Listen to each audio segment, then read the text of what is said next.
Yo, balik lagi bareng gue Jerry di channel Gold 24 karat. Ada karat nih, namanya juga emas ya kan. Oke, nah ini balik lagi ya. Andrew tuh udah bikin konten juga edukasi tuh sebelumnya, kalian bisa lihat video sebelumnya gitu ya. Nah sekarang gue mau ngasih edukasi juga tentang Gold nih. Bedanya logam mulia sama perhiasan emas yang kayak ada di toko-toko emas tuh, yang anting, cincin gitu ya, kalung, gelang, bener kan? Untungnya mana? Untungnya. Iya, itu kalian nanya mungkin bedanya apa sih bang? Untungan punya yang mana sih bang? Lebih baik kita beli yang mana? Nah, yaudah ini sekarang kita jelasin gitu ya. Semuanya itu punya keuntungan dan kelebihan gitu guys. Jadi kalau kamu mau beli logam mulia yang kita waktu itu udah bahas dan kasih lihat ke kalian, logam mulia ada yang 1, 5, 10, 25 gitu kan, 50 dan 100 gitu ya, 100 gram. Nah itu bedanya sama yang perhiasan yang di toko-toko emas itu untungnya apa gitu. Nah kita ngebahas yang ini dulu deh, yang perhiasan dulu. Perhiasan gitu ya, kalau kamu beli perhiasan otomatis kita ngomong keuntungannya dulu deh ya kan, jangan dikit-dikit kekurangan.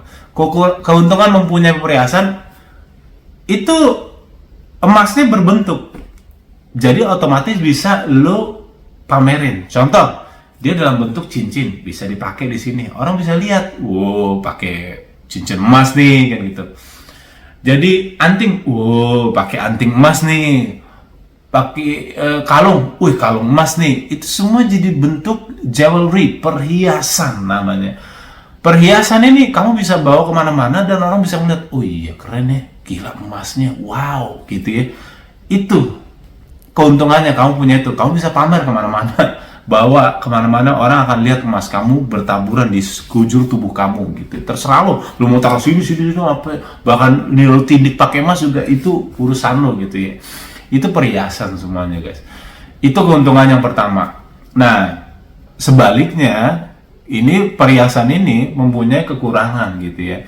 Kekurangannya apa? Yang pertama, tadi kita keuntungannya gitu. Kekurangannya, perhiasan ini kamu kalau bikin ya, misalnya bikin nih Mas, gue mau bikin jadi cincin, itu kamu harus bayar ongkos jasa pembuatannya guys gitu ya, ongkosnya beda dengan logam mulia nggak ada ongkos apa segala macam.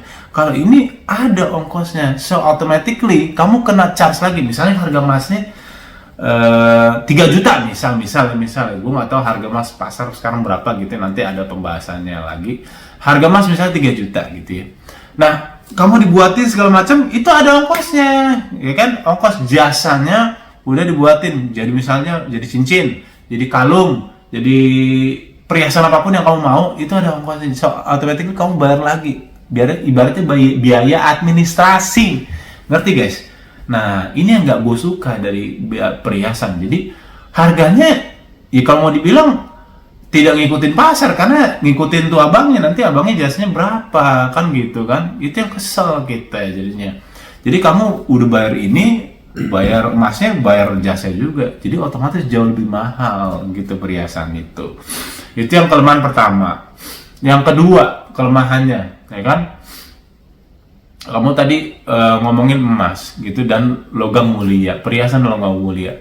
Logam mulia tuh udah pasti masih murni gitu ya. Nah kalau perhiasan, karena dia mau dibentuk ya, kalau orang yang ngerti tahu nih, emas itu terlalu lunak, jadi dia butuh untuk biar keras supaya bisa dibentuk, menggunakan jadinya apa, silver gitu. Jadi harus dicampur tuh emas ini, dicampur-campur segala macam, jadi dia tuh nggak murni 24 karat, nggak ada murni 24 karat. Kan kalau dia mau 24 karat jadi nggak bisa dibentuk-bentuk gitu, ngerti gak guys ya? Makanya dia ada campurannya tuh, yaitu dia silver. Nah dia jadi bisa jadi gelang, kalung, ini anting, cincin segala macamnya. Jadi kalau mau dibilang, mas lu 24 karat, nggak mungkin perhiasan itu 24 karat gitu, karena dia dibentuk sedemikian rupa supaya jadi bagus gitu. Jadi butuh elemen yang bisa menguatkan, menyatukan emas ini supaya berbentuk jadi bentuk yang kita inginkan. Gitu guys. Nah, kita langsung menuju ke logam mulia nih. Jadi kalau tadi perhiasan kekurangannya ya tadi ada ongkos dan juga dia tidak sepenuhnya 24 karat. Tapi enaknya lu bisa bawa-bawa, pamer-pamer, bling-bling ya kan, sekujur tubuh lo. Nah, logam mulia, kita ngomongin logam mulia, itu kekurangannya ya nggak bisa dipakai. Masa logam mulia kan bentuknya kotak gitu, lo tempel sini, lo kira Iron Man ya kan, atau lu gantungin gitu kan, norak banget gitu. Misalnya bikin apa gitu, bisa sih taruh tempat gitu, ditaruh sini, lu gantungin gitu, ini kalung lu kamu 100 gram gitu, dog kan aneh gitu kan. Itu bukan kalung bang, itu namanya lu bener-bener pamer, ngerti gak? Niat banget pamer. Jadi nggak mungkin lah orang make logam mulia. Ya terserah sih, kalau lu mau bikin pamer begitu, lu bikin di satu case gitu kan, taruh logam mulia lu.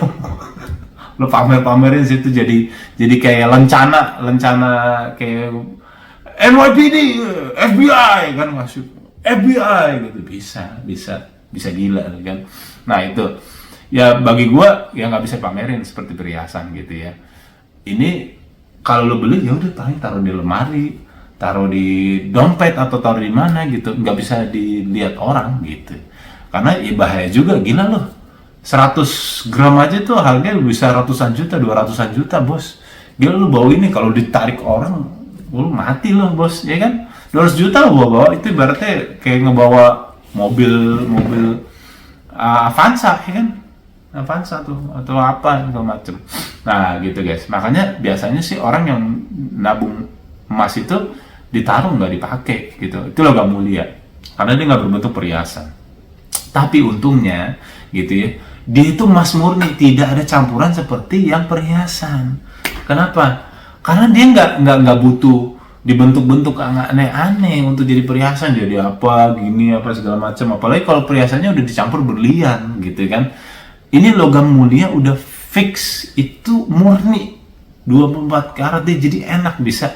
Oh iya nih emas gitu ya. Jadi peleburannya tuh udah jadi jelas kayak gitu. Makanya bentuknya emas pasti sama, ya kan? Coba kamu lihat bentuk emas yang batangan itu, nggak ada bentuk emas batangannya jadi kayak gambar mikrofon gitu, ngaco, enggak, pasti bentuknya kayak gitu, kotak gitu kan, gitu. Tulisannya jelas 1 kilo apa segala macam. Sama bentukannya karena memang biar sesuai bentukannya seperti itu. Nah, kedua keuntungannya lagi gitu kan, dia nggak perlu pakai jasa-jasa. Lu nggak perlu nih, kalau lu mau beli udah itu, ya udah beli nih 100 gram, beli, nggak perlu bayar administrasi lagi, jasa-jasa orangnya lagi, pembentukan, kan dia nggak bentuk apa-apa, udah jadi itu segitu, harganya 3 juta, ya lu beli 3 juta gitu, ngerti nggak? Lu beli 4 juta ya 4 juta, so automatically lu kalau mau ngejual juga enak, ya kan? Harganya lu udah tahu, oh gue beli kemarin segini, nggak perlu lu hitung lagi. Oh gue beli kemarin 3 juta plus uang pembuatannya berapa tuh? Wah gue harus ini, ya ngerti nggak? Makanya lebih besar cuannya pasti kalau mau dijual lagi emas batangan gitu, karena nggak ada biaya administrasi dan tanda kutip tadi, kamu nggak rugi di situ guys. Nah itu, so bagusan yang mana? Ya terserah kalian. Itu tadi gue udah jabarin, ada kelebihan kekurangannya. Kamu pakai emas yang batangan atau yang perhiasan, terserah kalian, ada kelebihan ada kekurangan. Jadi kita nggak bisa ngejudge, oh lu goblok lu beli perhiasan, oh, bagusan emas logam mulia, ya nggak juga gitu. Lu mau beli logam mulia, oke, ada kelebihan kekurangannya, yang ini ada kelebihan dan kekurangannya gitu ya guys ya. So don't forget to subscribe, like, dan di komen. Ini Gold ya, supaya mengedukasi kalian, apalagi di tengah zaman sekarang ini kita butuh banget sesuatu hal investasi ya, dan berbentuk emas. So kalau kalian pengen beli emas, silahkan hubungi kami di bawah, ada nomor Jerry dan Andrew. Kita siap emas dari 1 sampai 100 gram gitu guys ya. Untuk nanya detail silahkan nanya aja di kolom komentar atau di chat langsung biar cepat gampang untuk pembelian gitu ya. Tunggu kami di konten berikutnya. Yo.